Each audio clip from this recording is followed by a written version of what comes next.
Baik, untuk pembicara narasumber kita hari ini, yang kedua adalah Bapak Insinyur Arief Wibowo MSc. This is my best friend also from KLHK. Jabatan beliau saat ini adalah Kasubdit untuk identifikasi dan analisis kerentanan KLHK, dan sangat tepat apa yang menjadi topik kita hari ini, riset populer untuk adaptasi perubahan iklim.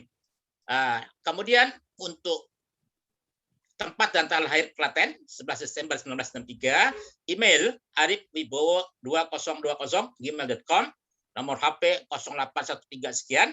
Kemudian alamat kantor saat ini adalah di Gedung Manggala, Wanabakti.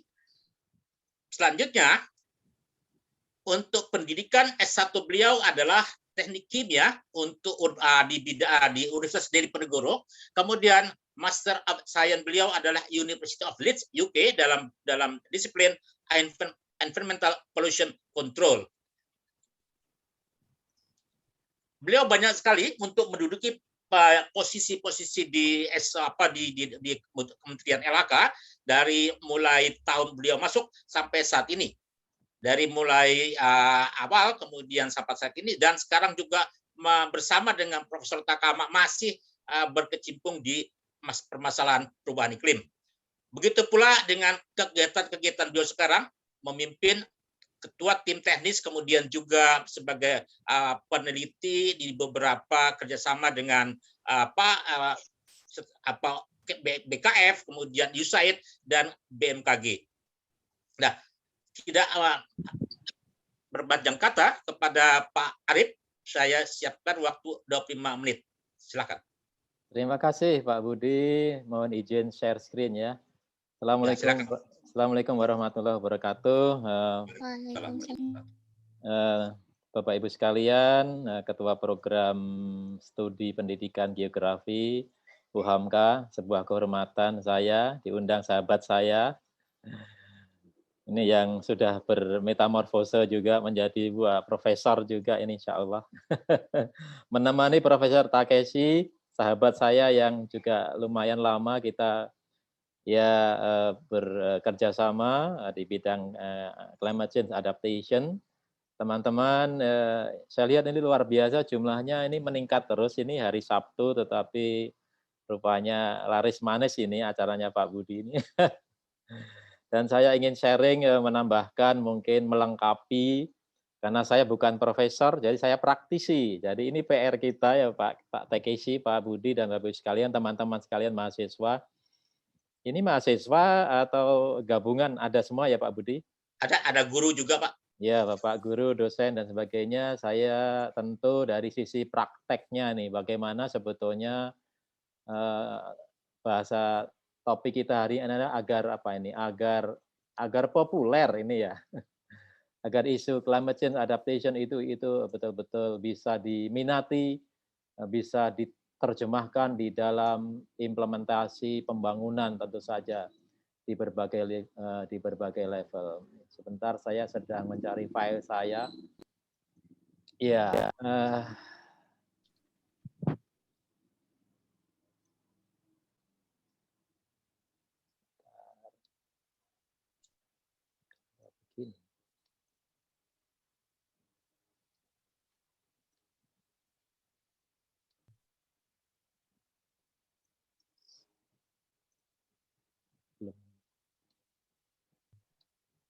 Oh, maaf.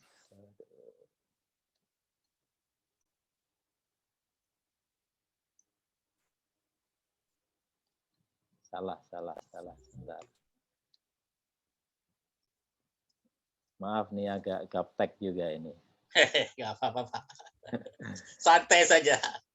Iya. Karena yang dihadapin ini para Pengajar. profesor, pengajar. Ini kalau saya salah kan repot saya nanti. Sudah kelihatan, Pak? Sudah. Baik, mudah-mudahan penyampaian saya tidak terlalu science, tetapi justru ini harapan kita kalau temanya hari ini pengen dipopulerkan, mari kita populerkan. Ya. Bagaimana agar isu science, hasil riset itu betul-betul mampu mendukung kebijakan dan dioperasionalisasikan. Saya kira itu konteks yang ingin saya sampaikan, Bapak sekalian. Kemudian tentu konteksnya adalah ini yang terbaru nih. Baru kemarin 2 hari yang lalu Bapak Presiden menyampaikan statementnya di dalam pertemuan Global Leader ya, Summit ya, Leader Summit yang diundang, yang mengundang adalah Presiden Amerika yang baru, yang juga baru pulang kampung ya, pulang kandang ya, istilah kita ya. Dulu sempat keluar dari Paris Agreement ya dengan waktu presiden sebelumnya, dan begitu Pak Joe Biden masuk, kemudian masuk kembali ke Paris Agreement. Mudah-mudahan ini konsisten ya, konsisten sebagai bentuk leadership negara maju untuk mendukung komitmen global yang sudah kita kenal di dalam Paris Agreement. Mudah-mudahan semua sudah pernah melihat sekilas apa itu Paris Agreement ya Pak Budi ya, teman-teman ya, karena geografi ini saya pikir ini adalah faktor yang membedakan bedanya pembangunan biasa dan pembangunan yang resilience to climate change ya, khususnya adaptasi perubahan iklim. Tadi juga Pak Profesor Takeshi menyampaikan isu mitigasi ya, selain adaptasi sekilas. Indonesia juga sudah berkomitmen di sana, angkanya bisa dilihat di situ. Kemudian dalam konteks hari ini tentu isu adaptasi dan perubahan iklim, ada satu isu lagi yang terkait ada loss and damage. Kita sudah mulai mendapat tantangan baru selain adaptasi, juga masalah loss and damage. Intinya tentu adalah scientifically, secara ilmiah, ketika negara itu tidak mampu beradaptasi dengan potensi kerugian yang akan terjadi, maka itu artinya kita punya potensi loss and damage. Dan itu kita terjemahkan isu adaptasi ini di dalam dokumen National Determined Contribution atau NDC. Ini ada yang warna kuning ya, coklat atau kuning. Itu dokumen ini sudah kita submit 2016 ya, kemudian yang terbaru 2021 kita update kembali, dan itu sudah ada dokumen terbaru yang intinya lebih mempertajam beberapa isu khususnya di adaptasi ya. Kemudian Bapak-Ibu sekalian, tadi secara umum tentu climate change itu berdampak kepada semua aspek kehidupan ya. Ya, tidak pilih-pilih ya. Ini tantangan kita. Sementara kita bekerja kadang-kadang pilih-pilih. Saya pakai bahasa yang simpel saja ya. Setiap kementerian memilih sesuai dengan tugasnya, wajar. Tetapi bagaimana isu perubahan iklim itu terintegrasikan di dalam konteks proses pembangunan. Mulai dari kajian ilmiahnya supaya nyambung ya di dalam implementasi perencanaan pembangunan. Bagaimana kebijakan pembangunan itu menambahkan indikator perubahan iklim, karena dampaknya sudah banyak kita rasakan. Nah, tentu prioritasnya di bidang apa? Ini nanti saya sampaikan terkait dengan komitmen NDC kita. Bapak Ibu sekalian, gambaran global dampaknya sudah terasa, secara kuantitatif juga banyak kita dapatkan. Teman-teman pasti banyak mengeksplor ini. Ini summary yang sudah kita ambil dari beberapa referensi. Profesor Takeshi pasti tahu, Profesor Stern ya.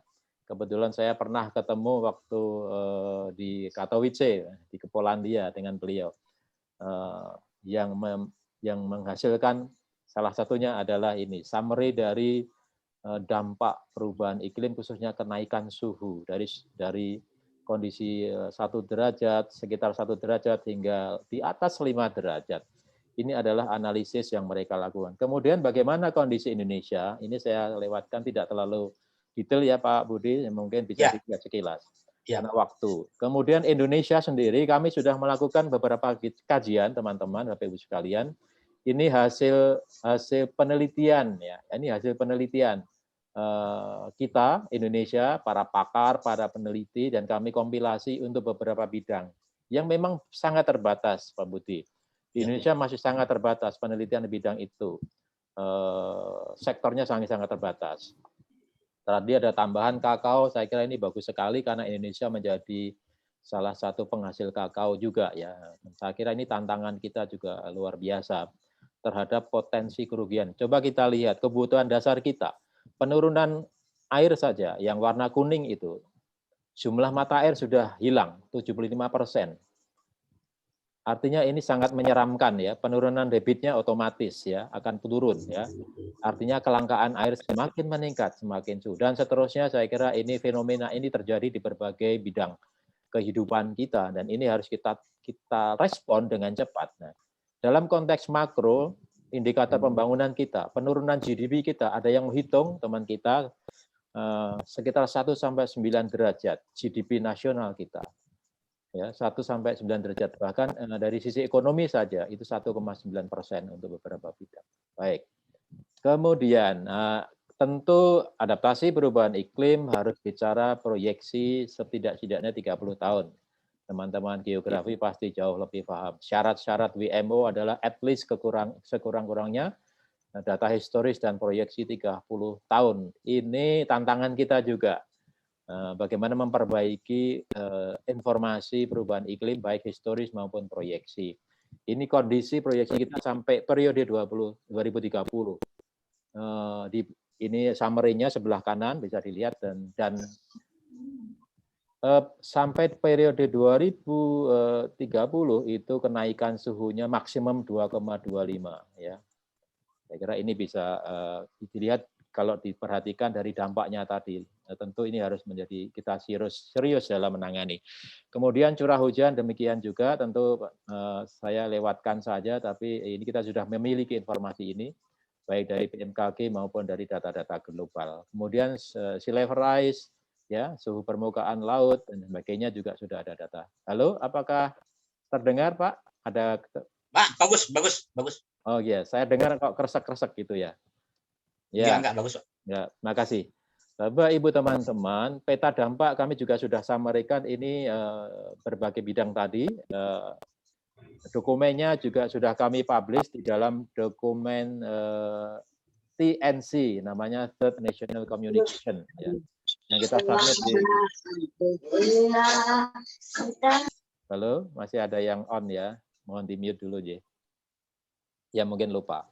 Baik, ini dokumen lengkapnya kami sudah submit di UNFCCC, jadi teman-teman, Bapak, Ibu, bisa diakses. Inilah kondisi data yang available di Indonesia terkait Indonesia. Nah, kemudian konteks NDC tadi ada dua, Bapak, Ibu, teman-teman. Tentu ada konteks bagaimana diterjemahkan di dalam pembangunan melalui upaya mitigasi, yaitu menurunkan faktor penyebabnya, yaitu emisi gas rumah kaca.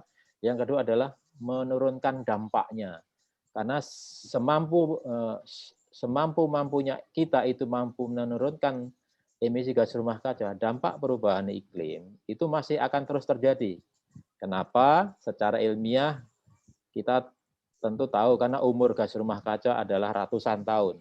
Artinya kita tidak mungkin tidak harus melakukan upaya adaptasi secara lebih serius. Nah, inilah yang harus kita terjemahkan di dalam rencana pembangunan ini ya, yang di kotak sebelah kiri paling bawah. Bagaimana mengintegrasikan komitmen tadi, memasukkan komitmen NDC tadi, khususnya adaptasi, di dalam rencana pembangunan nasional. Tools-nya apa? Yaitu NAPS atau National Adaptation Plan Guideline yang diterbitkan oleh UNFCCC. Ini tantangan kita. Kemudian slide berikutnya, apa target dan bagaimana proses yang harus kita perbaiki, harus kita improve. Tentu beberapa indikator tadi sudah banyak disampaikan, ya, indikator dampak, risiko, kerentanan, meningkatkan ketahanan, meningkatkan kapasitas itu. Sampai 2030 seperti apa target kita? Berapa target makro ukurannya? Ini yang harus kita nanti saya sampaikan di slide berikutnya. Upaya-upaya apa, proses apa yang harus kita perbaiki? Tentu pertama adalah knowledge, bagaimana pemahaman, literasi. Yang kedua, sumber-sumber informasi pengetahuan yang harus kita kelola dengan lebih baik. Memperbaiki kapasitas lokal, barangkali ini banyak bisa diintervensi melalui pengabdian masyarakat dari kampus. Misalnya yang paling kita kenal, pasti penelitian. Yang kedua KKN. Ya, saya kira ini menarik. Kemudian ingat bahwa adaptasi perubahan iklim harus dikonvergensikan dengan pengurangan risiko bencana. Jadi ada dua global commitment, tadi adalah UNFCCC terkait climate change, kemudian Sendai Framework terkait disaster risk reduction. Ini harus kita integrasikan.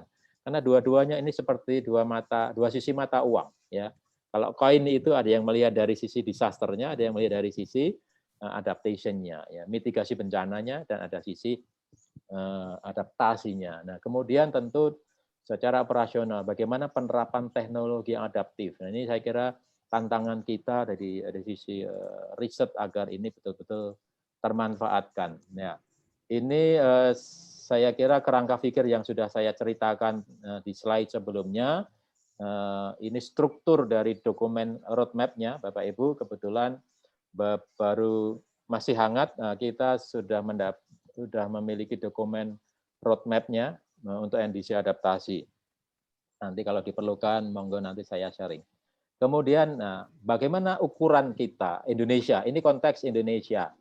Tentu fokus komitmen tadi di bidang apa? Pertama adalah tentu kebutuhan hidup dasar kita. Apa itu? Tentu kita butuh air yang harus tersedia. Tadi kan di beberapa riset potensi kerugiannya mata air sudah hilang 75%, debitnya turun sampai 64%, itu makro ya, indikator nasional. Bagaimana ini bisa kita kurangi lah ya, kita kurangi. Air, pangan, bagaimana padi terutama ini kita baru fokus padi, belum kita bicara jagung, belum kita bicara unsur pangan yang lain, banyak sekali ya, yang menjadi target Kementerian Pertanian. Belum pangan berbasis laut, perikanan, kita belum sampai ke situ. Nah, kemudian energi terbarukan terkait pembangkit tenaga listrik sumber daya air, PLTA. Kemudian kesehatan, ada empat bidang penyakit yang ada hubungannya dengan perubahan iklim. Itu sudah kami kaji, hitung-hitungannya cukup lumayan. Potensi kerugiannya, kehilangannya rata-rata 2,87% terhadap PDB dihitung berdasarkan PDB 2020, itu antara 110, sebelah kanan ya, 110 sampai 577 triliun potensi kerugian. Itu baru di kebutuhan untuk hidup dasar tadi. Kalau kita tambahkan kerusakan jasa ekosistem, maka cukup mencengangkan angkanya, ya, ditambah bencana hidrometeorologi bisa sampai 4.328 triliun. Ini proyeksi kita berdasarkan data-data proyeksi perubahan iklim tadi. Tapi sekalian tentu apakah kita punya mandat? Jauh-jauh hari sebelum Paris Agreement, 2009 kita sudah punya Undang-Undang 32 2009. Tentu ada undang-undang yang lain, BMKG punya undang-undang juga, BNPB punya undang-undang juga. Bagaimana ini kita harmonisasikan untuk menjalankan mandat Undang-Undang 32 ini? Karena climate change menjadi bagian dari syarat kita di dalam proses perencanaan pembangunan yang berkelanjutan. Di pasal 15 di situ ada kata wajib. Nah, bagaimana menerjemahkan wajib itu secara operasional? Kalau sains kita tidak operasional, banyak penelitian yang harus kita perkuat agar operasional, membantu pemerintah dan pemerintah daerah di dalam penyusunan tata ruang, RPJM, ya kan, mengukur indikator-indikator di dalam proses pembangunan, ya.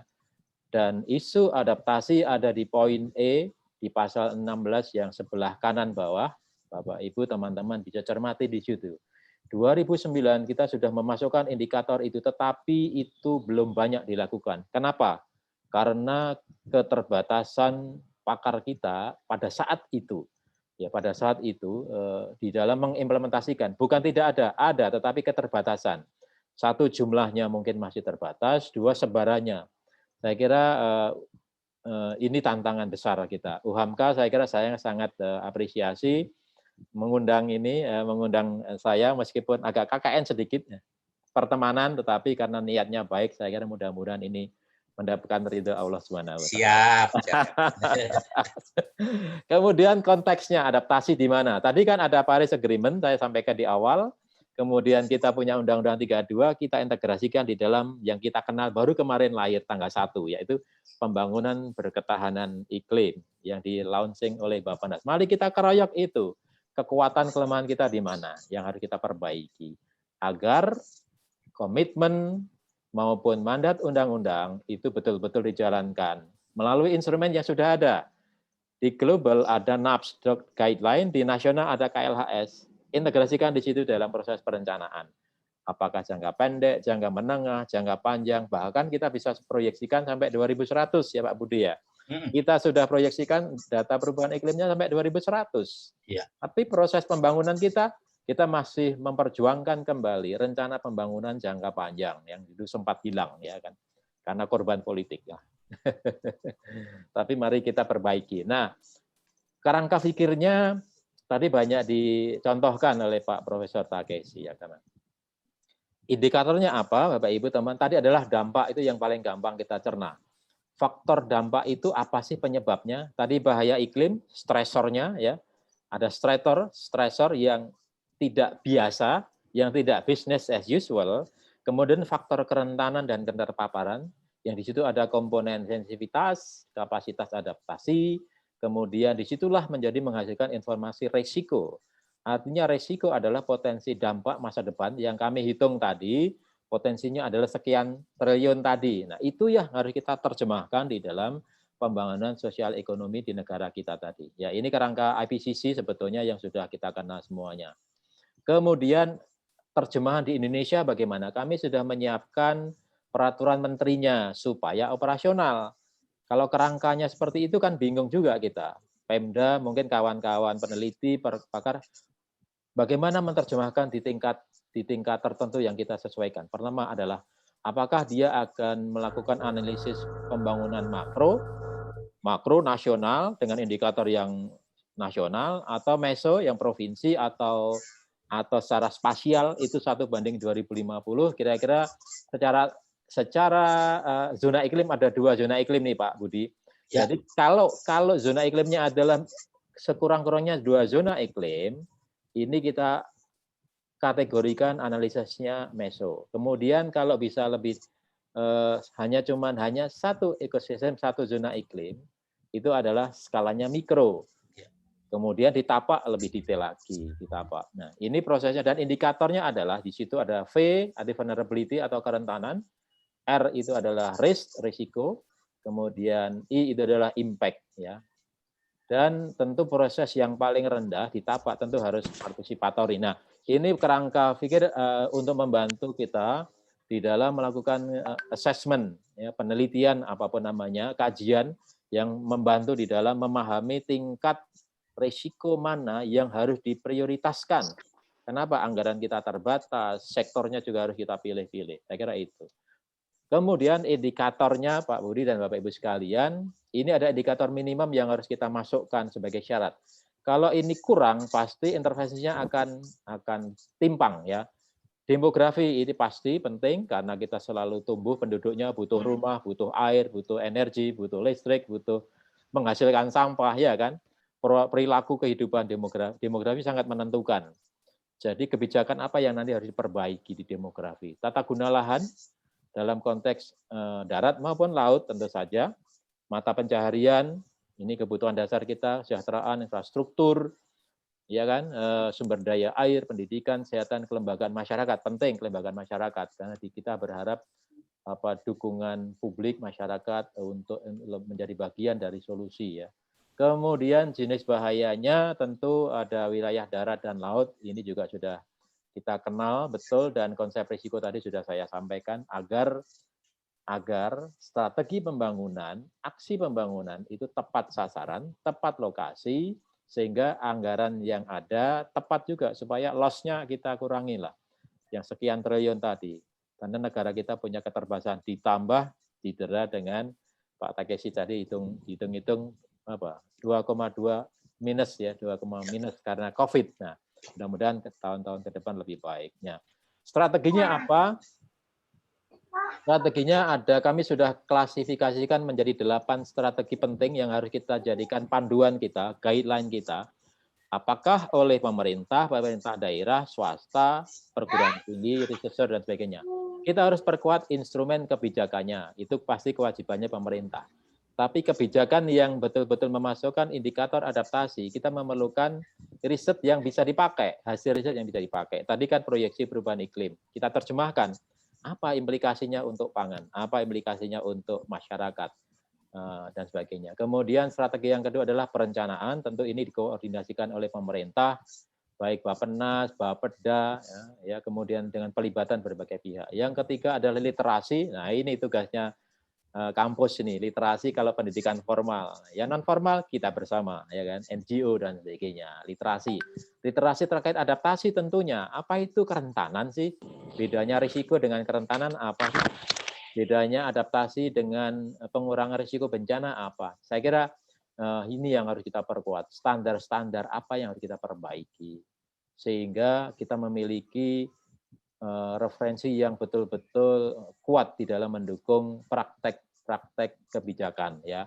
Di situ ada mendorong penelitian dan publikasi. Jadi ini pas banget nih Pak Budi. Saya belum pernah menyampaikan ini secara detail ini dengan kampus ini. Kemudian ya pemahaman yang komprehensif terkait kajian yang sifatnya landscape yang paling kanan. Ada ketutup ya tulisannya ya. Adalah bagaimana secara landscape itu di dalam analisis kita kenal ya. Ada yang banyak melakukan analisisnya administratif, ya mungkin kemampuan metodologinya. Tentu yang ideal adalah harus sifatnya spasial sehingga ini bisa lebih baik. Kemudian penguatan kapasitas lokal, ya best practices, good practices dan sebagainya. Even pengalaman buruk itu harus kita jadikan pelajaran. Sehingga kita bisa belajar. Contohnya seperti ini. Di NTT tentu kita kenal daerahnya kering, ya. Meskipun kemarin ada badai yang bikin banjir besar-besaran. Badai Seroja. Tetapi karakter natural yang selama ini kita rasakan NTT adalah kering. Apa yang terjadi? Kebijakan yang sempat salah, banyak salah adalah ada wilayah yang diberikan alokasi anggaran itu irigasi. Apanya yang mau dialirkan, airnya nggak ada. Itu contoh. Saya kira itu yang harus kita perbaiki di dalam proses perbaikan, di dalam praktek-praktek di lapangan.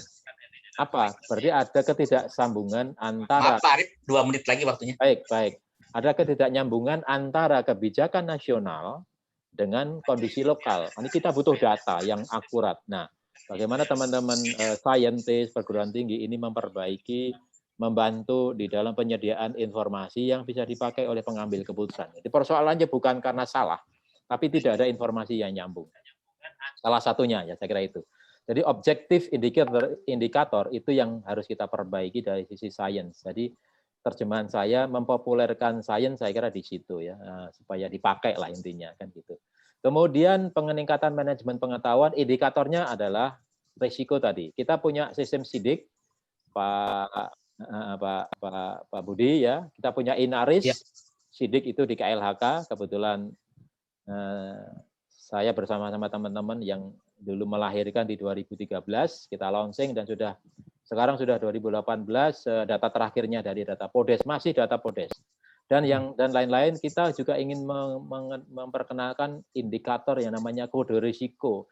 Agar terminologi adaptasi itu dikenal dengan mudah. Kode risiko itu apa? Kerentanan, risiko tadi. Ya. Bagaimana ini bisa kita terjemahkan dan sebagainya. Ya.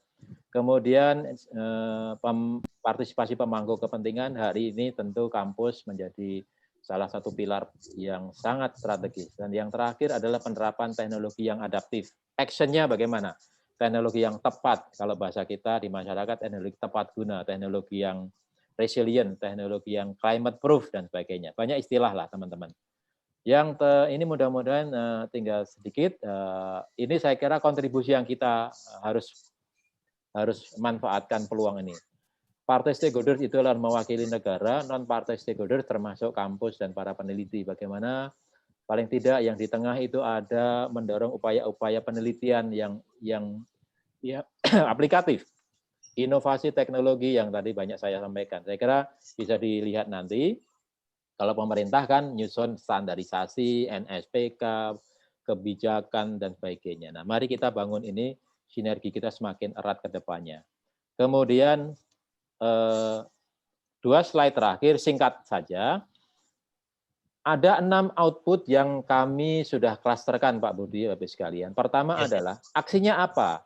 Tentu kan ada lembaga yang melakukan aksi dalam bentuk kebijakan. Kan aksi tidak selalu nanam atau melakukan pembangunan fisik ya, tetapi ada yang memperkuat di kebijakannya.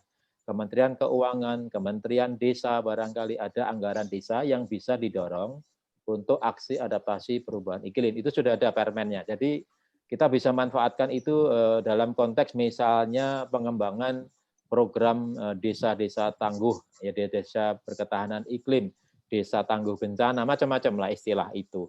Melalui KKN tematik juga bisa dan begini. Kajian ilmiah ini pasti sudah banyak kita diskusikan tadi karena hari ini profesornya banyak ya. Perencanaan tadi disampaikan. Jadi ini 3 pertama. 3 yang kedua, aksi yang sifatnya fisik. Aksi yang sifatnya fisik, implementasinya, teknologi, infrastruktur, dan sebagainya. Kemudian monitoring, tentu kita memerlukan monitoring. Monitoring bagaimana yang bisa mengukur perubahan tingkat dampaknya, risikonya, dan sebagainya. Kemudian yang terakhir adalah capacity building, secara umum apakah itu kebijakan yang berhubungan dengan peningkatan kapasitas SDM, ya formalnya tentu diklat, ya kan pelatihan, macam-macam lah ya. Kemudian kelembagaan. Nah, itu. Saya kira ini Pak Budi, saya tidak menyimpulkan, memang ini bukan untuk disimpulkan, tapi mari kita manfaatkan secara profesional di dalam pembangunan kita, kerjasama antara pemerintah, perguruan tinggi, dan mitra yang lain. Terima kasih sekali lagi, kalau ingin kontak-kontak, monggo Bapak Ibu, teman-teman, nomor saya dan email welcome anytime. Terima kasih Pak Budi, mohon maaf jika ada kelebihan waktu 1-2 menit. Terima kasih. Assalamualaikum warahmatullahi wabarakatuh. Waalaikumsalam warahmatullahi wabarakatuh. Terima kasih banyak Pak Arief untuk materi kedua kita hari ini. Saya mencatat di sini ada peserta untuk Zoom meeting adalah 177, kemudian di YouTube 20, ya sekitar 200 alhamdulillah untuk seminar bulanan kita. Baik Bapak Ibu peserta seminar FKIP UHAMKA, bagi peserta yang ingin bertanya bisa raise hand dan bisa juga melalui chat box yang ada di Zoom. Silakan. Pada intinya kalau Pak Arief ini praktisi, jadi sedikit banyak kebijakan atau regulasi dari pemerintah. Untuk pertanyaan pertama, silakan. Ada berapa panitia yang tadi ada raise hand?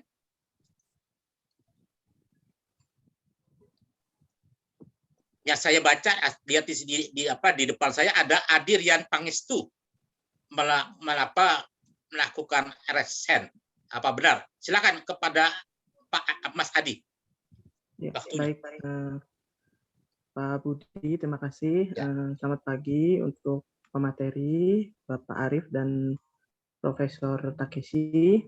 Saya ada beberapa pertanyaan untuk narasumber. Yang pertama terkait dengan pembangunan giant seawall. Mungkin ini di luar konteks yang tadi disampaikan Profesor Takeshi, tapi karena tadi di awal disebutkan JICA, ya, yang kerjasama Jepang terkait dengan pengendalian banjir di Jakarta, saya jadi ingin bertanya. Jakarta sendiri sekarang membangun giant seawall sepanjang pantainya, sangat panjang, membentang, dan untuk membendung tingginya air laut. Ini kaitannya dengan perubahan iklim.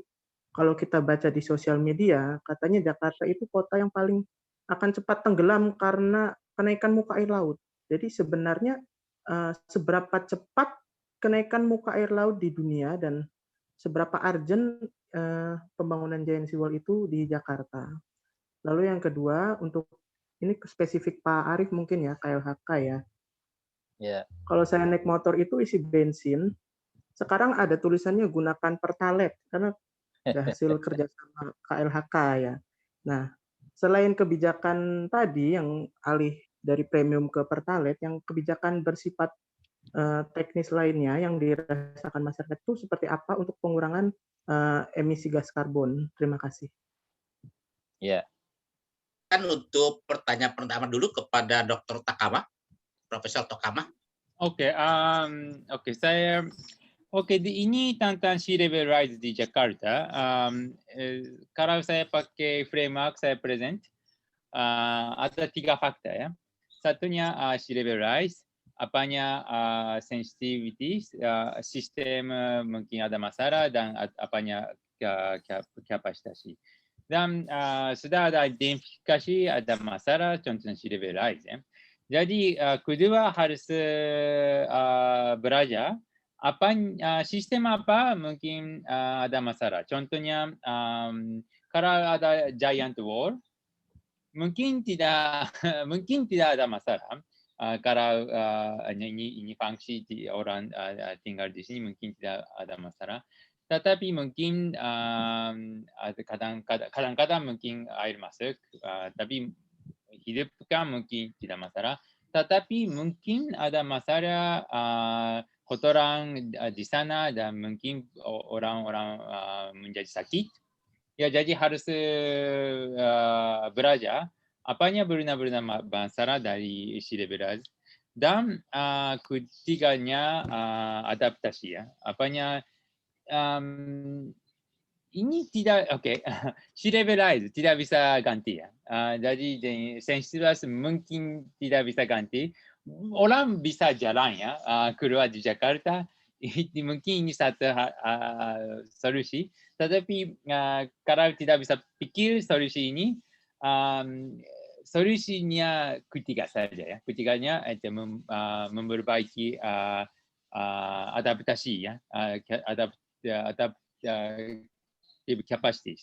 So contohnya ini contohnya mungkin masalahnya orang air kotor masuk ke sini. Jadi beberapa lokasi di Jakarta ada menjadi kotor, orang mungkin lebih sakit. Jadi adaptasinya mungkin memperbaiki sistem gata ya, sistem gata air mungkin jalan cepat, atau mungkin rumah sakit ada lebih banyak obat. Contohnya ya BMKG sudah belajar tentang contohnya forecast tinggi ya, forecast tinggi. Jadi mungkin seperti BMKG bisa mungkin belajar seperti ini. Ya, jadi ya summary-nya ya ada tiga komponen, sea level rise, apanya benar-benar masalah dan bisa belajar ini dan memperbaiki adaptasi kapasitas. Oke, terima kasih. Ya, makasih ya Prof. Takama. Yang saya tahu selama ini BMKG juga sudah melaksanakan apa yang tadi Prof. Takama katakan. Dan salah satu yang kemarin ada riset terkait juga dengan banjir rob dari pesisir Jakarta. Ibu Nelly, kebetulan disertasinya terkait itu, Prof. Kemudian untuk Pak Arif, silakan Pak, pertanyaan dari Adi. Ya, Mas Adi, terima kasih. Ini pertanyaan terkait emisi nih, mitigasi sebetulnya. Tapi nggak apa-apa lah, kita kan belajar harus dua-duanya lah ya. Ya. Jadi kalau upaya-upaya mitigasi saya kira banyak sekali ya di level masyarakat. Saya kira gerakannya luar biasa. Tadi Mas Adi suka bersepeda nggak? Menghindari transportasi yang sifatnya individu ya. Individu udah motornya boros ya, berarti kan harus pakai kendaraan atau motor atau kendaraan yang lebih efisien. Gunakan public transportation, artinya kebijakan public transportation contohnya Jakarta sudah lumayan ya, sudah lumayan dikembangkan. Dulu kalau ke bandara harus taksi selalu, pasti ya, tidak mungkin tidak, atau bus ya, itu pun perlu waktu. Artinya carbon footprint-nya juga tinggi kalau kita naik kendaraan terlalu lama, macet, ya kendaraan macet, saya kira itu implikasi di dalam kaitannya dengan individu ya. Kalau di industri tentu banyak sekali. Industri, bagaimana teknologi yang boros, mengganti bahan bakar yang lebih efisien, mengganti batu bara. Idealnya batu bara harus mulai kita kurangi secepat mungkin karena karbonnya sangat tinggi. Macam-macam lah ya. Kalau di dalam kaitannya dengan landscape, kita memanfaatkan lahan-lahan yang kritis. Kita tanam pohon di rumah-rumah, kalau di masyarakat ya kan, membangun green building. Kalau di kementerian ada PUPR mungkin teman-teman gedungnya PUPR yang baru itu, yang dekat depan kampusnya, kampus apa itu, Universitas Al-Azhar, itu ada green building, itu sudah terstandarisasi. Jadi banyak upaya yang bisa kita dorong. Jadi ini tantangan kita harus kita gerakkan di berbagai bidang.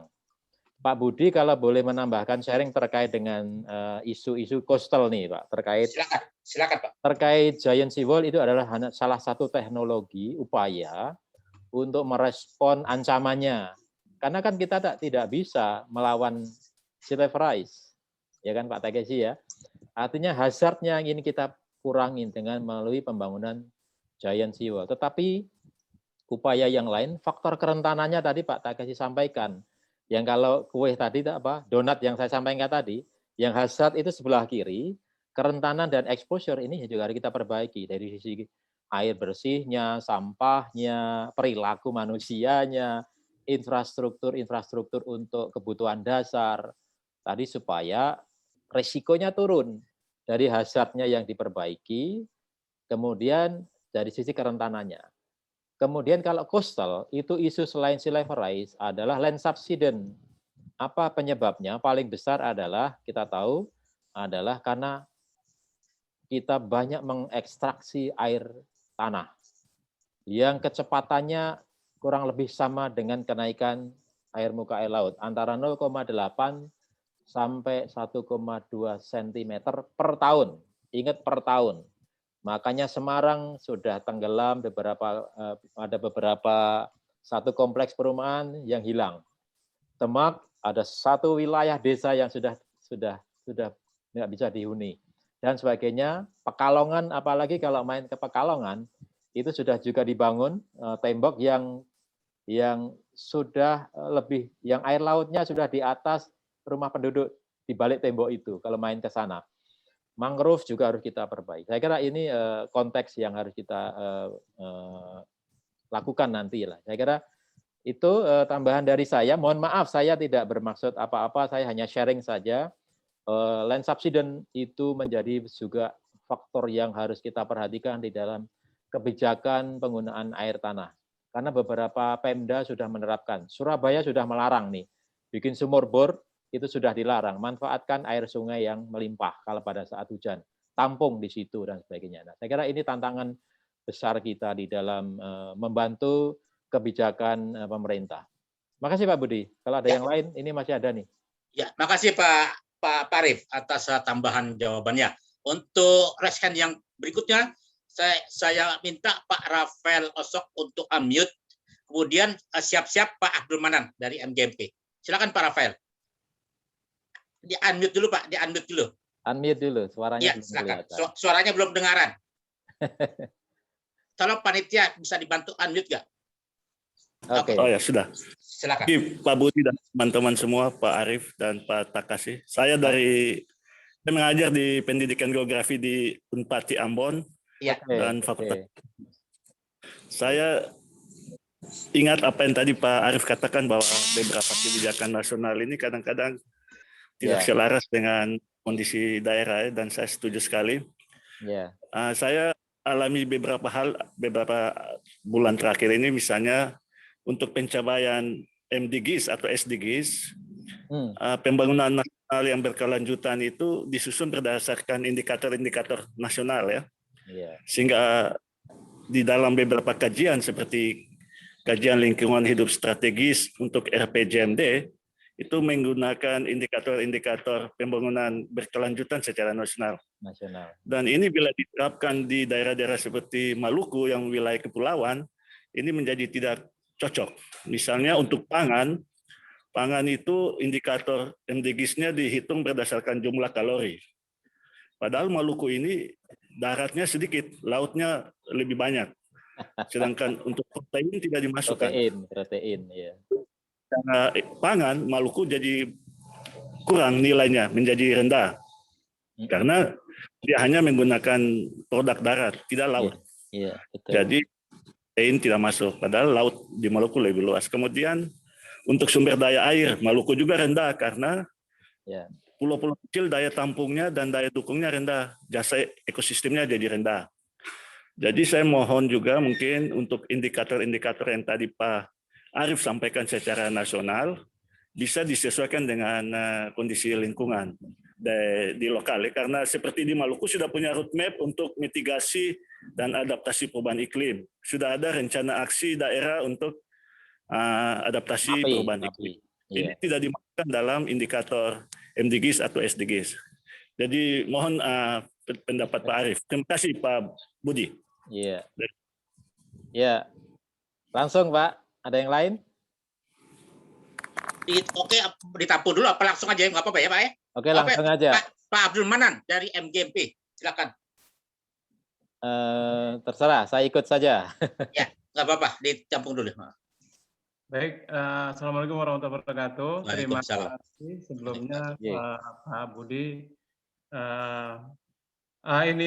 Saya kan dari MGMP Geografi atau dari guru lah gitu ya. Oh, yeah. Karena yang paling berkenaan dengan ini dengan siswa, pengetahuan kami ya otomatis terpaku pada buku bacaan atau literasi yang kita punya, yang kita lakukan kan seperti itu Pak. Yeah. Sementara dari yang disampaikan Pak Tekasi, kemudian juga Pak Arief juga kita kebayang ini sangat dalam. Dan menakutkan gitu dengan proses kekeringan yang semakin banyak dan kekurangan air. Nah, ini otomatis sangat menakutkan. Nah, ini otomatis nanti kita akan menceritakan ini kepada siswa ya. Cuman dari pemikiran buku, yang ilmu yang kita dapat dari buku itu, kalau air itu kan siklus, kalau ya kita tahu adanya siklus air. Nah, apakah pertanyaannya itu apakah air di muka bumi itu memang berkurang atau kekeringan itu hanya pindah tempat saja? Nah, ini mohon pencerahan barangkali Pak. Kemudian yang kedua, di kita di Indonesia itu kan perubahan musim terjadi pada antara April dengan Oktober dan Oktober-April, hanya dibulak-balik saja. Apakah ini sudah terjadi pergeseran posisi perubahan musim tersebut yang khususnya di kita di Indonesia, Pak? Mohon pencerahan, Pak. Terima kasih. Assalamualaikum warahmatullahi wabarakatuh. Waalaikumsalam. Baik. Nah, masih satu lagi mungkin Pak Arief ya, masih hafal ya pertanyaan dari para peserta. Pak Wira, silakan Pak. Assalamualaikum warahmatullahi wabarakatuh. Waalaikumsalam. Kurang dengar ya, Pak. Mohon maaf. Ya, Pak Wira. Ya. Untuk seksi temanya. Jadi Bapak apakah berkaitan dalam AMDAL dan tadi membahas coastal pembangunan pesisir. Apakah dalam hal ini KLHK senantiasa menjadi supervisi atau yang mengawasi langsung di setiap wilayah? Karena jika dilihat pembangunan pesisir cukup masif, namun apakah memang dalam hal perencanaannya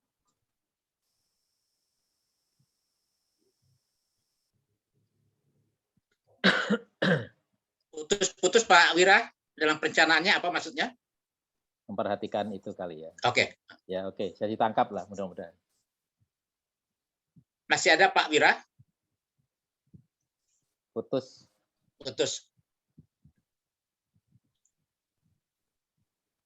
Halo Pak Wira, dengar suara saya? Mungkin saya sudah tangkap lah. Mudah-mudahan nanti Pak Wira bisa mendengarkan. Oke, baik. Silakan Pak Arief yang dulu, kemudian kan nanti kalau Pak Takama mau menambahkan silakan. Ya, nanti Pak Wira silakan ya kalau menambahkan. Kalau boleh ditulis juga boleh, nanti bisa dibaca. Oke. Pertama Pak Rafael, salam kenal nih. Saya juga pernah dengan teman-teman Unpati beberapa bulan yang lalu. Tapi dari jurusan lain Pak nih Pak Rafael. Monggo disambungkan, please silakan disambungkan. Maluku sudah punya Ranmapi, itu kami fasilitasi Pak dengan APIK waktu itu. Jadi terima kasih dukungan teman-teman di kampus di sana ya.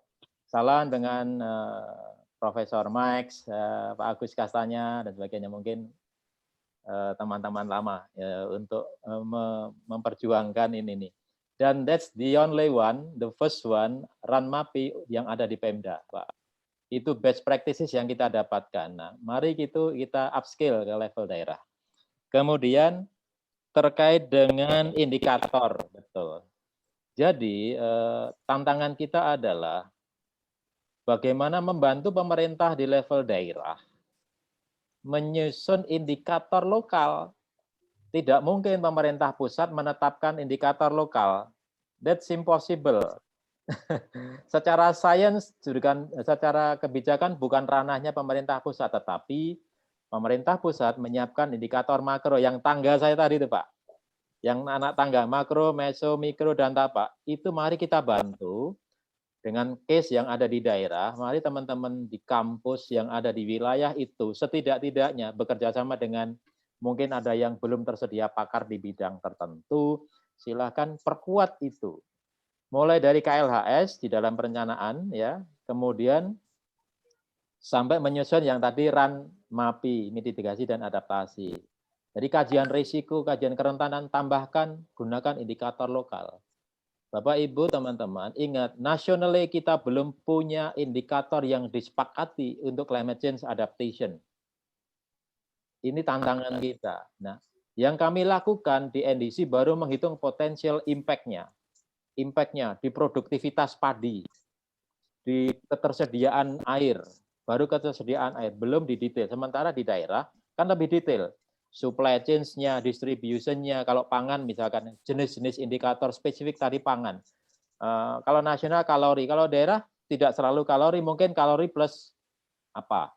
Bukan hanya beras, mungkin ada sagu, jagung, dan sebagainya. Saya kira ini tantangan yang harus kita isi bersama-sama. Saya kira persoalannya bukan tidak ada kemauan, tapi bridging antara sains yang disampaikan oleh Pak Rafael tadi, itu menjadi diperhatikan di dalam proses pengambilan kebijakan di daerah.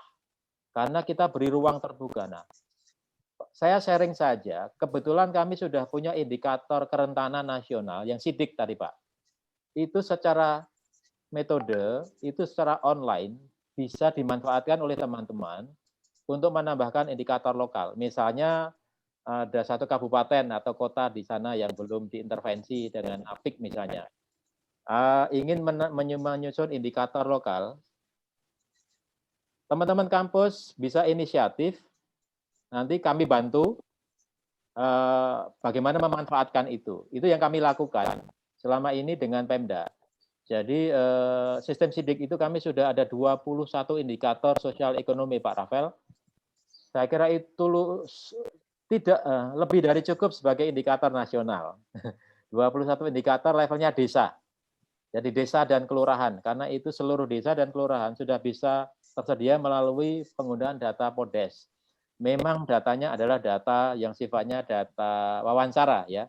Nah, tugas kita di tapak atau di daerah adalah menambahkan indikator dan dengan data lokal dan memvalidasi. Nah, ini PR yang berat, memvalidasi dan ini. Mari kita bangun itu melalui sinergi antara perguruan tinggi, researcher dengan pemerintah daerah.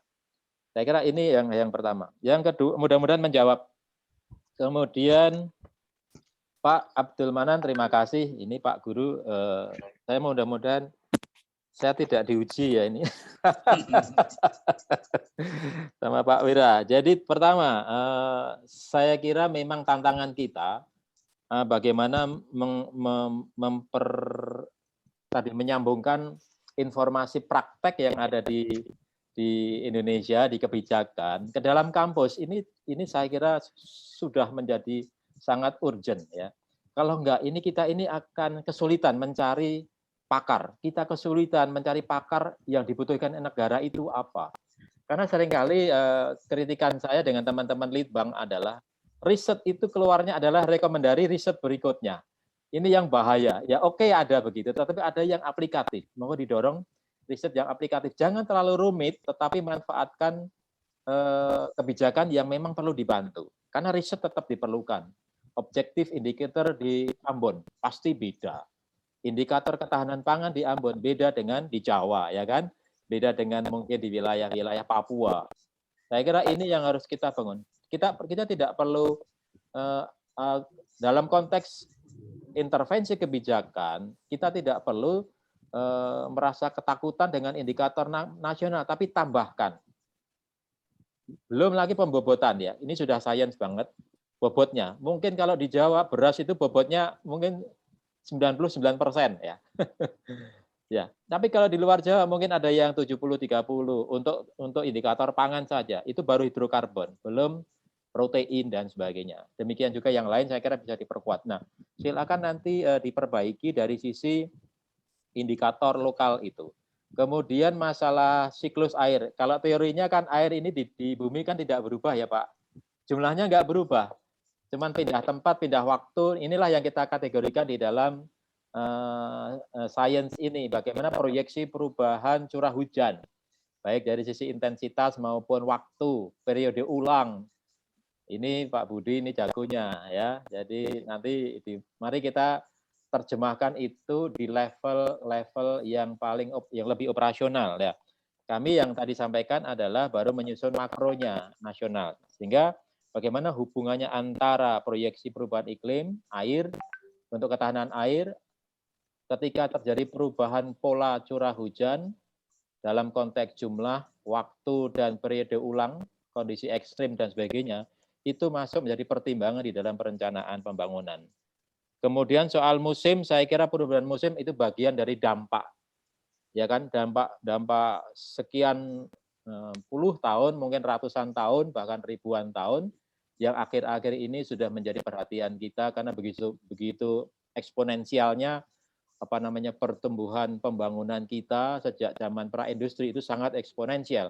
Ini yang harus kita kendalikan karena memang itu yang berdampak pada berbagai aspek ya. Baik tadi perubahan musim yang mempengaruhi kehidupan kita. Saya kira itu untuk referensi tentu saran saya ya paling tidak bikin acara seperti ini lebih intens dengan praktisi Pak. Ini akan mempermudah kita menyambungkan. Ya, kalau ada kegiatan yang lebih intens lagi, monggo misalnya kajian-kajian untuk membantu pemerintah daerah tertentu di dalam KLHS misalkan yang tadi disampaikan juga terkait KLHS oleh Pak Wira. Nah, AMDAL, ya saya masuk dalam konteks regulasi. Bagaimana memasukkan itu? Posisi KLHK untuk AMDAL, Pak Wira, saya kira kita memiliki mekanisme baku yaitu untuk proyek-proyek yang wajib AMDAL itu memang harus menyusun AMDAL sebagai dasar untuk izin lingkungan. Mau di coastal, mau di darat, maupun di laut, semua harus melakukan mekanisme kajian AMDAL. Dasarnya nanti adalah harus ada KLHS ya. Karena KLHS adalah tentu menjadi screening awal untuk menentukan wilayah mana yang menjadi lokasi yang boleh dan tidak boleh. Intinya kan di situ. Kalau Jakarta di wilayah itu sudah sangat rentan, bahasa sederhananya, sangat berisiko karena sea level rise maupun land subsidence, AMDAL-nya harus kita ketatkan. Pemerintah daerah bisa memperketat. Misalnya, ada pabrik baru di situ, dia butuh air banyak. Jangan beri izin penggunaan air tanah. Gunakan air sungai, diolah di situ. Nah, itu rekomendasi di dalam proses penyusunan AMDAL-nya nanti. Sehingga di dalam operasionalisasi yang nanti diterjemahkan di dalam izin lingkungan, itu sudah tidak boleh lagi hotelkah, pabrikkah itu menyedot air tanah. Nah, ini yang belum diintervensi oleh kebijakan. Bisa nggak? Bisa. Kenapa? Teknologinya ada. Tinggal kemampuan politik, dan bagaimana secara proses ini governance ya, pelibatan publik dan sebagainya. Mungkin karena bisnis yang maunya kan gampang. Yang penting saya dapat izin, saya bayar fee, bikin hotel baru. Coba di Pantura, rumah-rumah ya kan, rumah-rumah mewah yang pasti konsumsi airnya jauh lebih tinggi. Pasti itu kan, karena memang gaya hidupnya berbeda. Nah, kebijakan seperti itu yang harus diterjemahkan di dalam makro policy di pemerintah daerahnya. Penggunaan air tanah, kalau perlu stop untuk new building, untuk new facilities, misalkan di situ. Kayak yang lama, phase out, Pak. Kebijakan phase out. Nah, kapan pabrik atau industri itu kita minta dalam sekian tahun harus stop. Mungkin dalam 32 tahun kurangi 70%, 30%. Ya kan? Mungkin sampai zero penggunaan air tanah. Ini saya kira kebijakan operasional yang bisa kita tawarkan. Nah, tinggal keberanian politik ini untuk melakukan ini. Dan teknologi kan sudah ada. Teknologi sudah ada, sains sudah banyak. Tinggal kemauan politik, saya kira, dan dukungan masyarakat publik. Ini peran-peran teman-teman mahasiswa, saya pikir kuat banget ya. Sekarang bisa sangat didengar. Suarakan aspek-aspek yang seperti ini di dalam konteks memperbaiki kebijakan operasional pembangunan. Sehingga dampak itu yang sudah kita rasakan dan akan terus meningkat, harus kita kurangi, kita cegah lah. Saya kira itu. Apalagi ya, saya kira itu.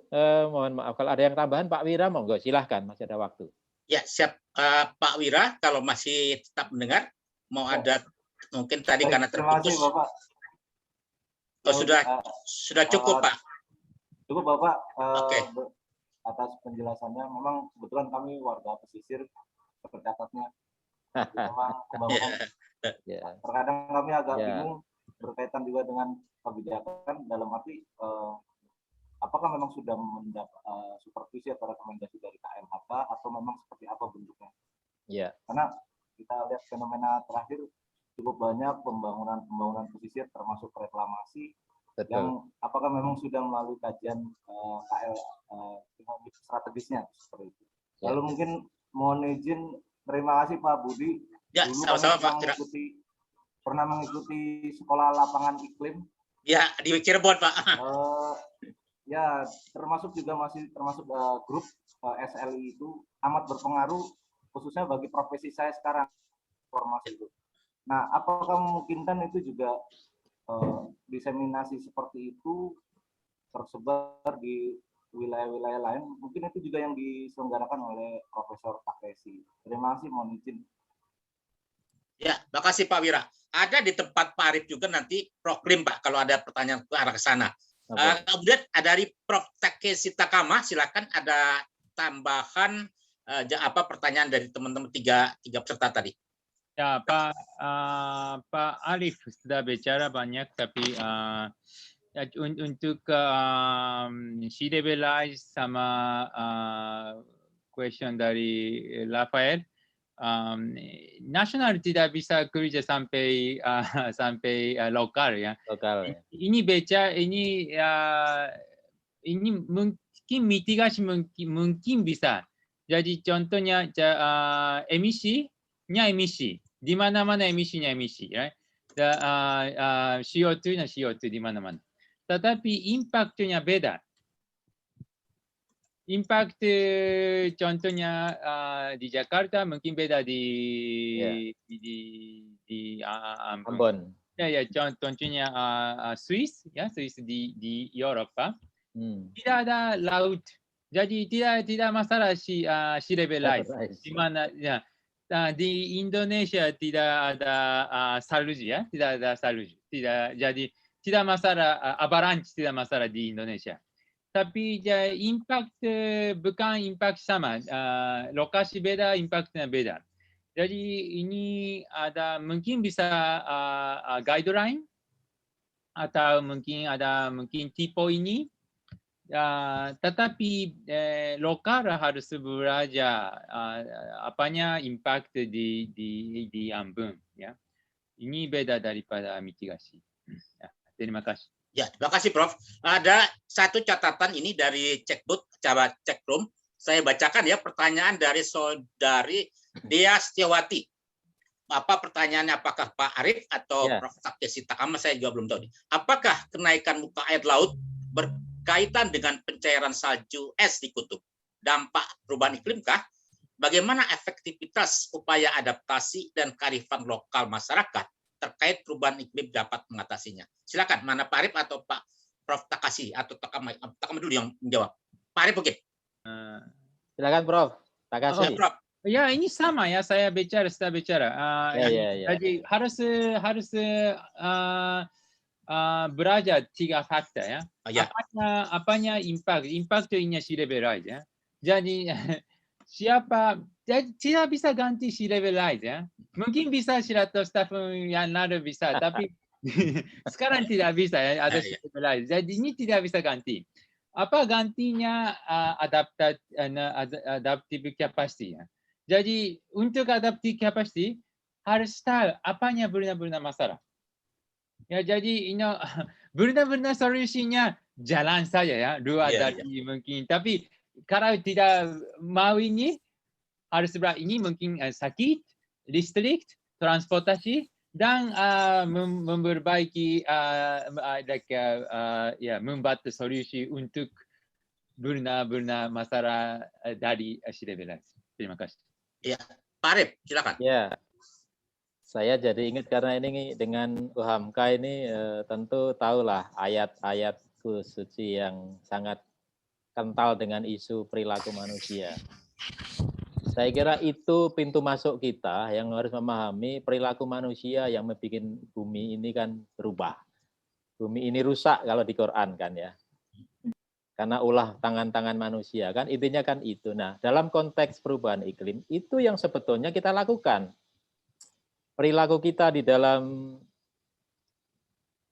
mengkonsumsi, berproduksi yang relatif semakin konsumtif dan boros. Nah, saya kira itu sederhananya.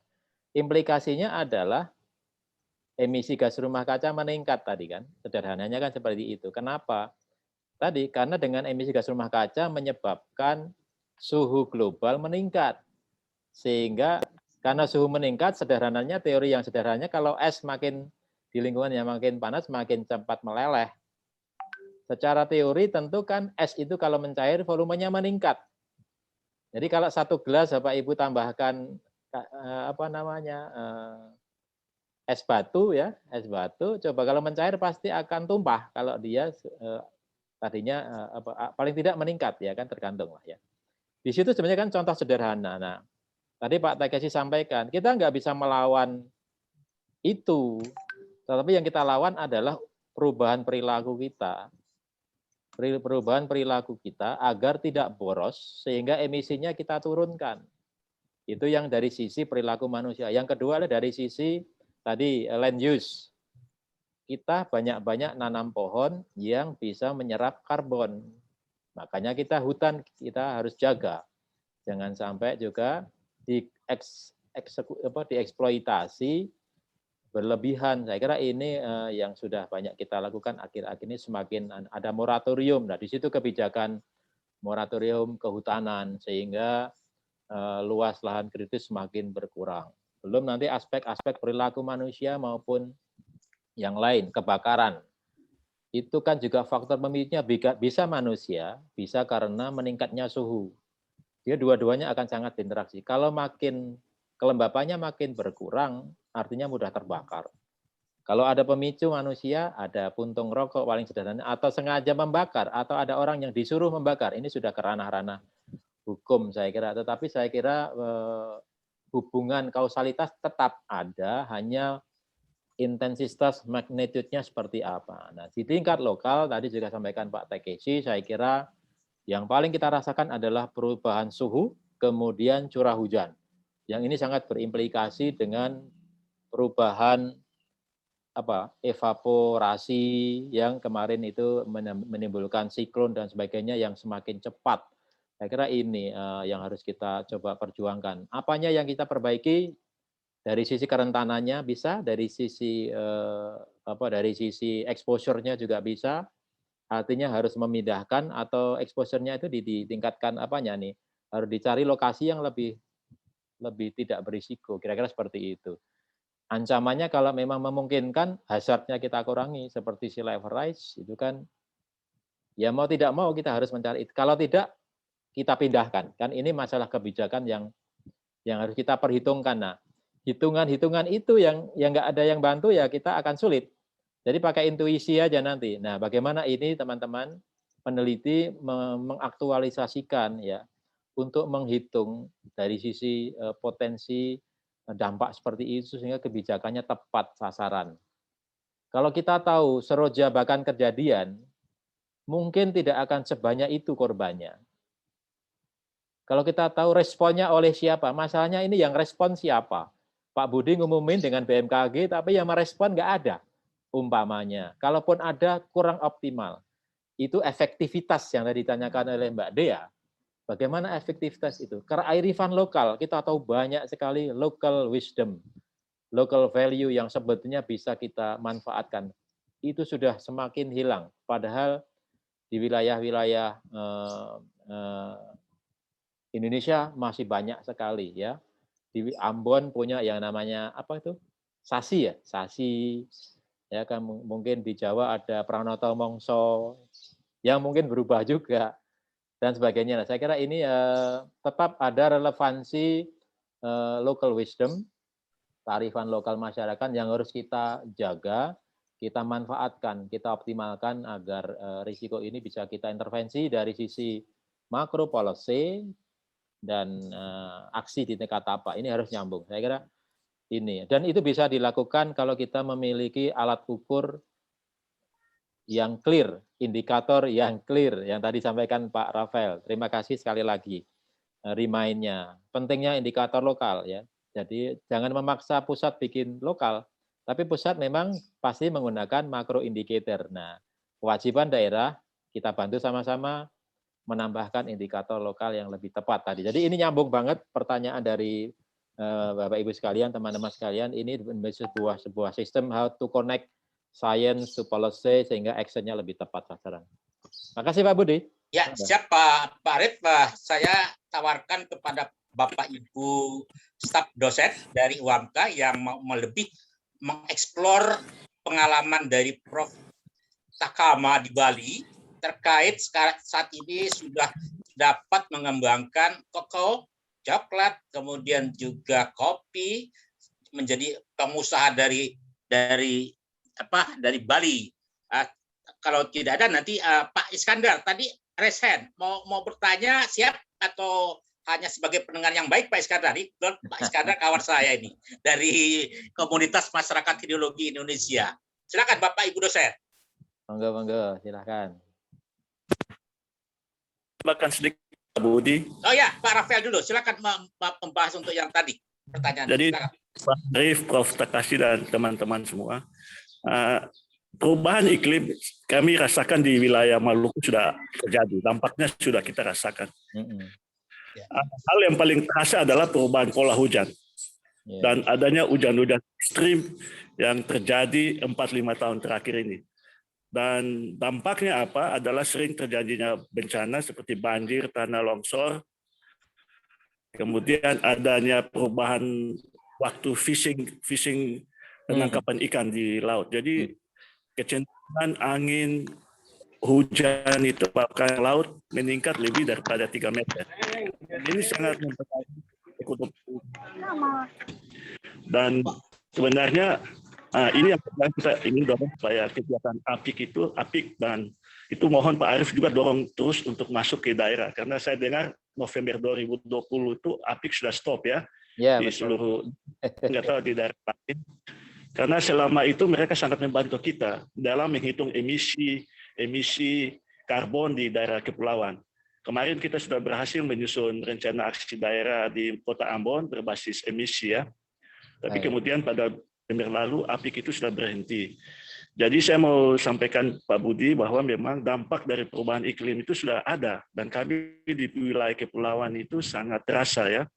Makanya setiap tahun itu kami alami banjir, tanah longsor, dan musim tanam pertanian maupun perikanan itu berubah. Dan saya yakin ini akibat benar-benar akibat perubahan iklim. Itu sedikit tambahan saya untuk kita semua. Terima kasih Pak Budi. Terima kasih banget Pak Rafael. Artinya Bapak sudah merasakan bagaimana bisa dikerjasamakan dengan UHAMKA sama-sama pengajar juga. Itu nanti diberi sumber dana oleh Pak Arif. Gitu loh Pak Rafael. Ayo Pak Iskandar, masih siap untuk bertanya Pak? Ya, terima kasih Pak Budi. Ya, Assalamualaikum warahmatullahi wabarakatuh. Waalaikumsalam warahmatullahi wabarakatuh. Maaf kamera saya. Ya, tidak apa-apa. Lanjut. Ya, Pak Arif, ada sedikit pertanyaan Pak Arif. Ini tentang energi terbarukan. Nah, ke depan kemungkinan kan dunia atau memang mungkin sudah mulai tentang kendaraan memakai listrik, Pak. Nah, apakah ini akan membuat dampak perubahan iklim bagi dunia? Karena PLN sendiri itu sudah membuat beberapa situs untuk mencas mobil-mobil atau kendaraan bertenaga listrik ini. Padahal sumber daya alam kita dari batu bara, minyak bumi dan lain sebagainya yang terestrial ini kan banyak sekali, Pak. Nah, itu yang pertama. Apakah berdampak nantinya ke depan iklim akan menjadi perubahan iklim? Yang kedua, Pak, yang itu adalah apakah ada dampak bagus terhadap energi terbarukan dari pengolahan sampah menjadi solar atau listrik? Nah, inikah apakah menjadi dari sampah yang hanya dibuang sembarangan, kemudian memakai selanjutnya dengan memakai teknologi yang terbarukan ini menjadi solar atau listrik, itu juga bagaimana, Pak, solusinya? Apakah ini juga menjadi dampak negatif atau positif dari pada perubahan iklim tersebut? Terima kasih Pak Budi, Pak Arif. Terima kasih. Silakan Pak Arif langsung saja. Pertama terkait energi terbarukan, tentu itu adalah hasil dari analisis sains yang memang secara agregat akan memberikan solusi untuk menurunkan emisi gas rumah kaca.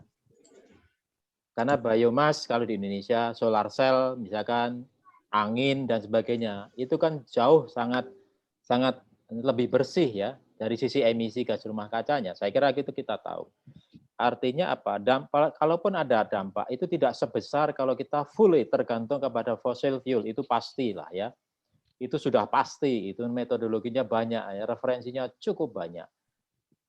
Bahwa nanti ada intervensi teknologi baru, tentu juga memerlukan energi. Dari sisi efisiensi, efektivitas sangat membantu kita mencapai target itu.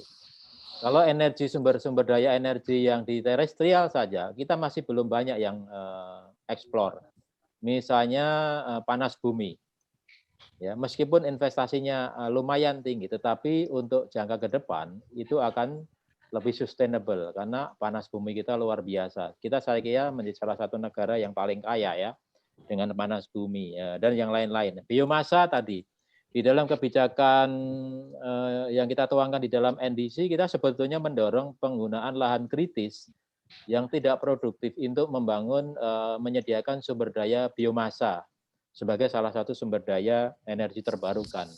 Jadi saya kira itu salah satu strategi, dan yang lain saya kira ini yang harus kita dorong Bapak Ibu sesuai dengan kondisi lokal. Saya kira itu, apakah industri arus laut yang sebetulnya pulau-pulau kecil itu saya kira potensinya besar. Nah, mari kita dorong kajian-kajian itu secara kuat, karena tanpa ada keberanian, tanpa ada feasibility study yang mampu meyakinkan pengambil keputusan, baik pemerintah maupun investor, untuk mau melakukan itu, maka kita akan selalu ada ketergantungan tadi energi yang berbasis fossil fuel.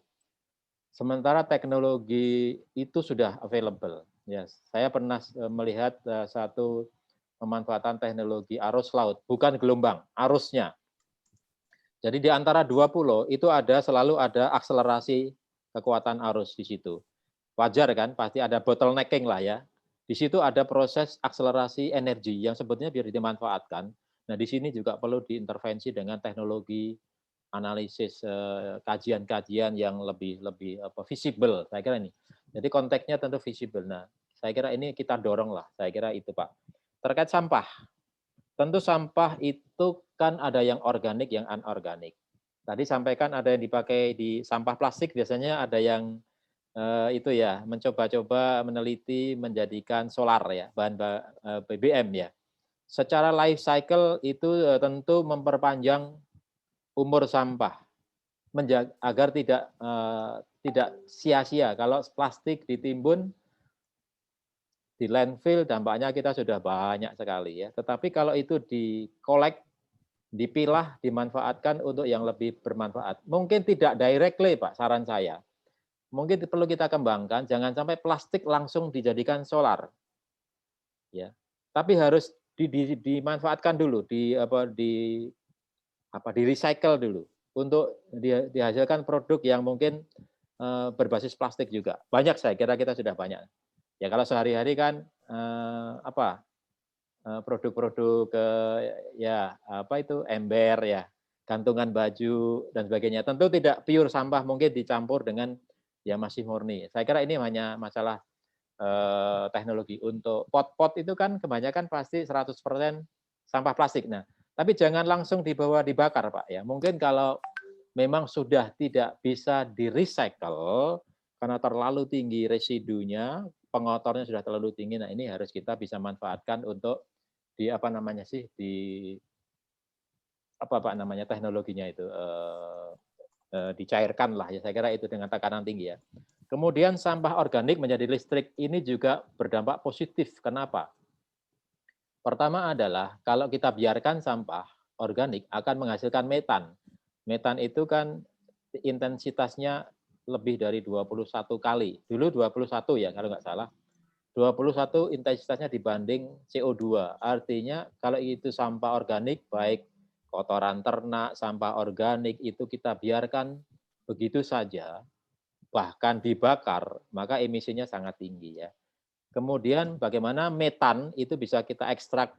Organik yang paling kita kenal kan kita ekstrak metannya. Tadi Pak Takeshi banyak contoh biogas. Kita ini di mana-mana banyak sapi ya kan, ternak kerbau dan sebagainya, kambing, ayam dan sebagainya. Saya kira itu potensi sumber energi listrik yang bisa kita manfaatkan setelah diproses menjadi biogas. Nah, bagaimana ini menjadi gerakan publik maupun menjadi gerakan masyarakat desa, kalau ini hubungannya dengan peternakan, pertanian, ini saya kira teknologinya gampang banget lah ya. Tinggal merubah mindset kita, jangan yang cari gampang saja, yang penting beli tabung gas 3 kiloan ya.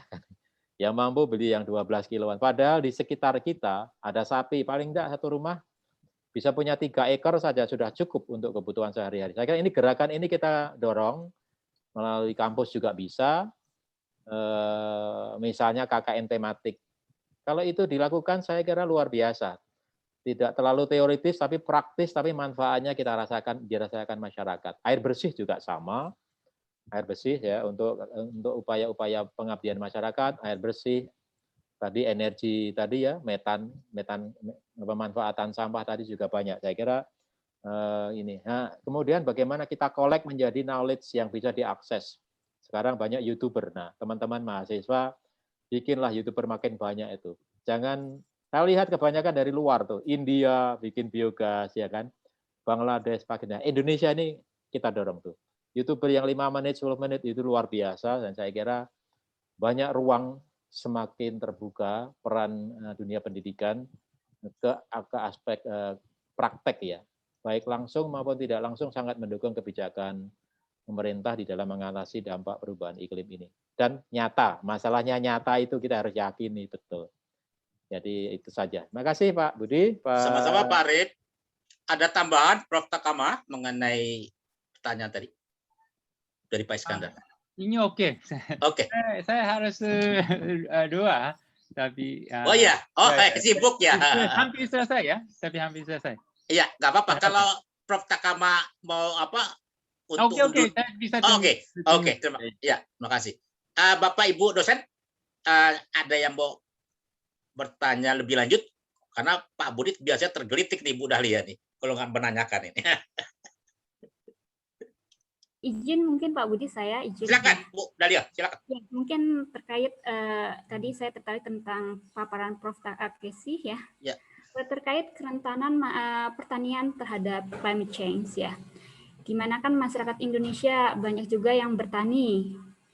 Di mana pertanian ini masyarakat juga kadang-kadang mengandalkan kearifan lokal. Ketika salah satunya padi tadi, ketika musim tanam kapan, mungkin musim panen. Tapi ternyata dampak di sini adalah salah satunya keterpaparan atau ketika pertanian ini ketika musim tanam sering terjadi banjir, kemudian panen pun ternyata dampak terkena tetap banjir. Nah, di sini yang ingin saya tertarik juga bahwa Prof. Takeshi ini adanya program Smart Agriculture. Nah, program Smart Agriculture ini apa sih program-program konkretnya untuk upaya mitigasi ataupun adaptasi para petani terkait climate change gitu. Kedua mungkin kepada Pak Ari, tentu pertanian dan climate change juga berkaitan dengan ekosistem daerah aliran sungai DAS, di mana indeks salah satu mungkin keterpaparan atau kerentanan pertanian juga berkaitan dengan kualitas air dan juga tentunya debit air. Kadang-kadang, mohon maaf, orang tua saya petani, kadang-kadang mengeluh gagal panen lagi gara-gara tidak ada air, Pak. Nah, itu seperti apa infrastrukturnya untuk agar petani ini lebih tahan atau lebih adaptasi dengan kondisi-kondisi demikian. Ya, itu saja Pak Budi, terima kasih. Ya, terima kasih Bu Dahlia. Langsung saja dulu Pak Profesor Takama. Oke, climate smart agriculture ininya harus kerja mitigasi dan adaptasi juga. Biasanya di tentang perubahan iklim, saya bicara di negara selatan, bagus fokus adaptasi, ya, tetapi untuk climate smart agriculture tentang petani ini penting di Indonesia. Ini mungkin total GHG di Indonesia dari tanam besar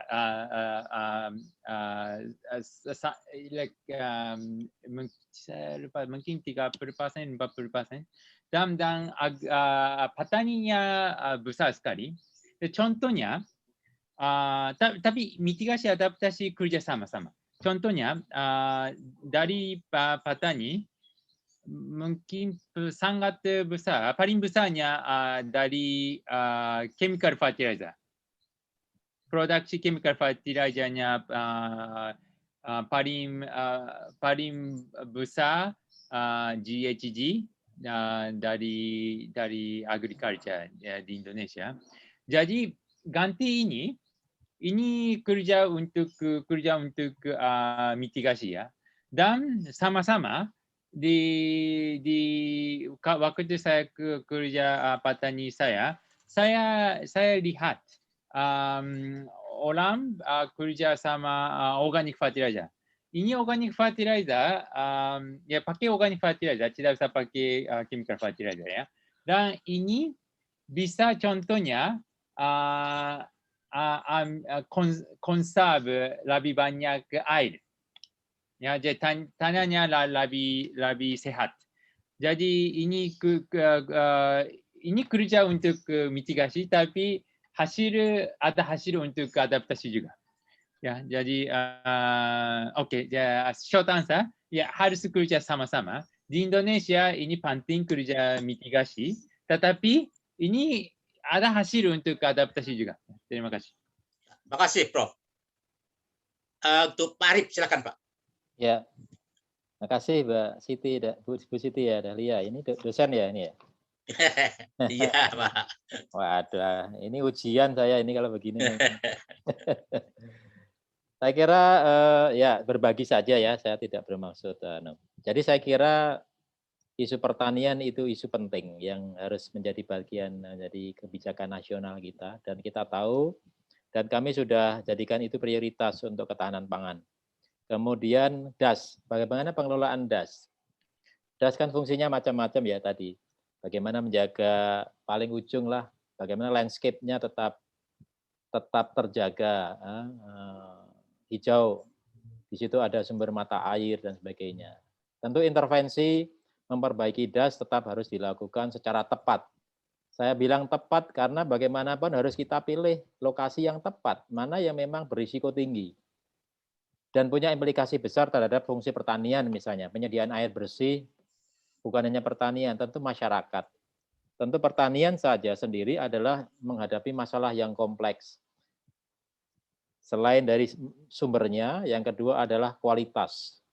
Kualitas air kita itu karena apa? Selain karena mungkin sedimentasi, bukan karena perilaku kita, di hulu kita. Ya, sekarang orang banyak naik gunung, bawa bekal, bawa mie instan, bawa mie kalengan, kemudian sisanya dibuang di sana. Implikasinya kemana?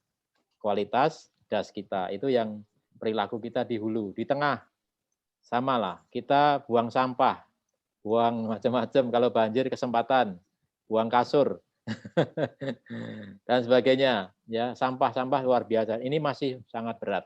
Saya kira implikasinya ke sana. Kemudian yang kedua, perubahan kebijakan tata guna lahan.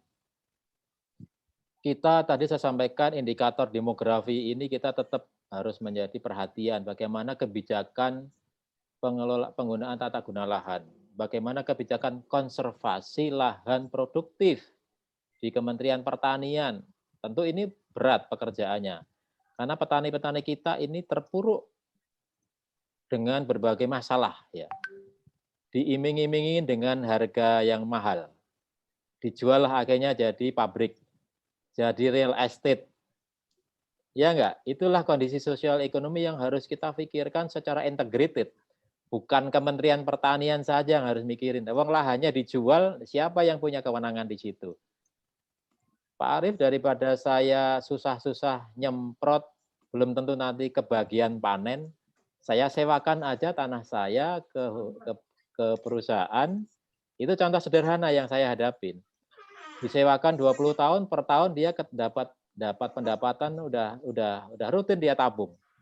20 tahun dia sudah berubah fungsi, udah berubah mata pencaharian. Itu banyak terjadi di kota-kota yang tumbuh, ya, kota-kota yang tumbuh. Kalau di Jawa misalkan Klaten, Solo, ke Sukoharjo, ya, itu saya kira itu luar biasa itu perubahan fungsi lahan dan perilaku kita di dalam berkehidupan, perubahan sumber penghidupan.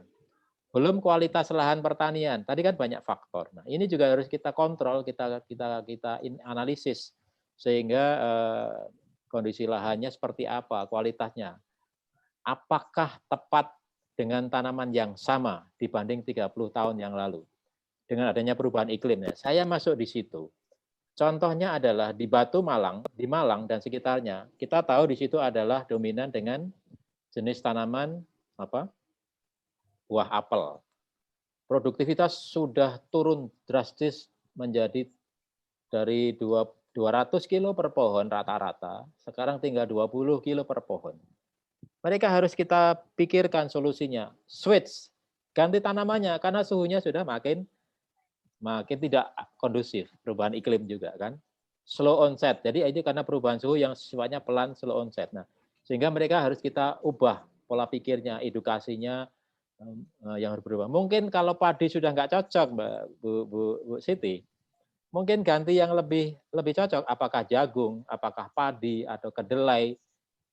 Apakah ada padi yang tahan kering? Saya kira ini teknologi yang tadi smart teknologi. Kemudian bukan hanya teknologi, bukan hanya lahan, kelembagaan. Ingat kelembagaan penting. Kekuatan kelembagaan. Bagaimana antar petani ini melembaga agar menjadi diperhatikan juga dari sisi kebijakan, intervensi kebijakan yang tepat. Tadi organik isu ya, padi organik contohnya itu menjadi tren, harganya mahal. Tetapi kalau tidak disiapkan, lahannya kan sudah terlanjur tercemar bahan kimia ya, terlalu banyak bahan kimia. Nah ini perlu waktu saya kira, berapa tahun harus, bahasa sederhananya clean up, membersihkan tanah itu dari bahan-bahan kimia. Itu ada standarisasinya saya kira di padi organik, beras organik ya. Kemudian teknologi yang lain saya kira banyak sekali. Saya waktu terbatas, saya kira kalau belajar di negara-negara maju banyak sekali teknologi yang untuk mencegah ancaman iklim. Begitu besok pagi akan ada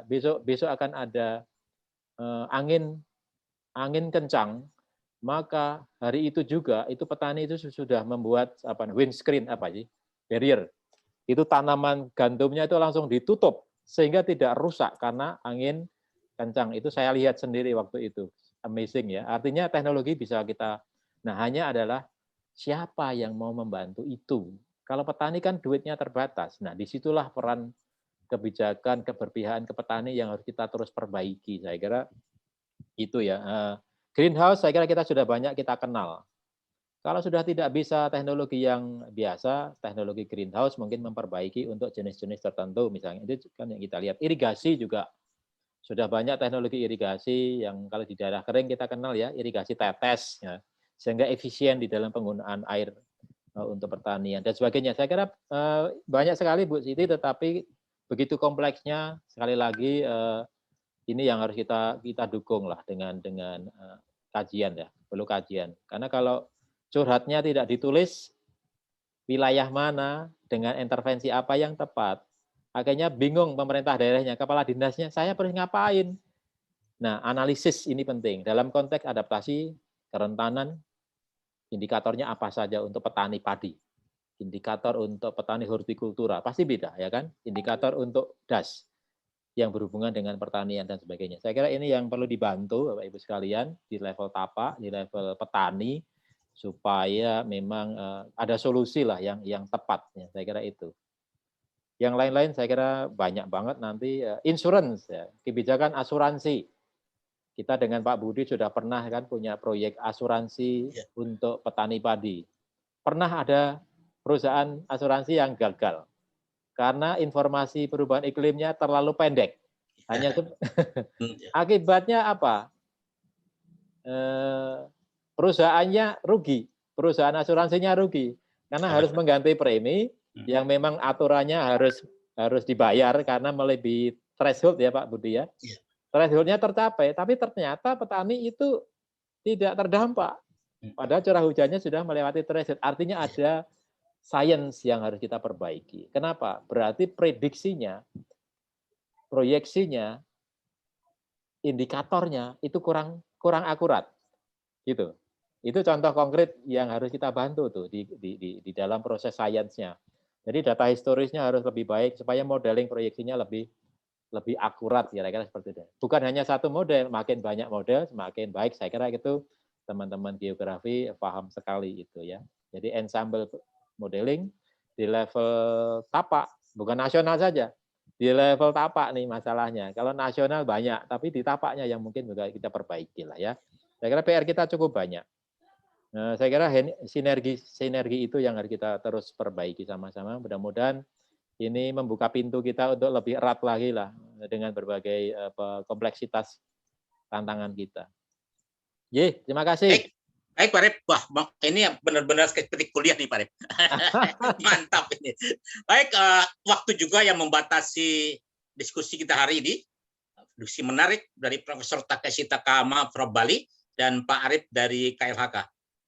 Kepada kedua narasumber, kami sebagai moderator mengucapkan ribuan terima kasih dan mohon maaf kalau seandainya ada pertanyaan-pertanyaan yang dari kami, dari para peserta juga mungkin belum memuaskan bagi Bapak Ibu sekalian. Mohon maaf kesalahan ada di saya dan kelebihan ada di Bapak Ibu sekalian peserta seminar bulanan hari ini. Saya kembalikan waktu kepada MC Mbak Putri Gandari. Terima kasih. Wassalamualaikum warahmatullahi wabarakatuh. Waalaikumsalam. Terima kasih Pak Budi. Moderatornya top. Prof. Takama. Alhamdulillahirabbil alamin. Terima kasih. Terima kasih Pak. Ya. Alhamdulillahirabbil alamin. Materi telah selesai disampaikan. Terima kasih kepada narasumber kita. Arigatou gozaimasu, Prof. Takeshi Takahama dan Pak Arif Wibowo. Ya. Terima kasih. Terima kasih. Acara selanjutnya penutup. Marilah kita tutup acara ini dengan mengucapkan ayatul hamdalah, alhamdulillahirabbil alamin. Saya selaku MC pamit undur diri. Kurang lebihnya mohon maaf. Assalamualaikum warahmatullahi wabarakatuh. Waalaikumsalam warahmatullahi wabarakatuh. Terima kasih Pak. Ya, terima kasih Pak Arif. Terima kasih. Terima kasih juga. Ya Pak Arif. Yuk.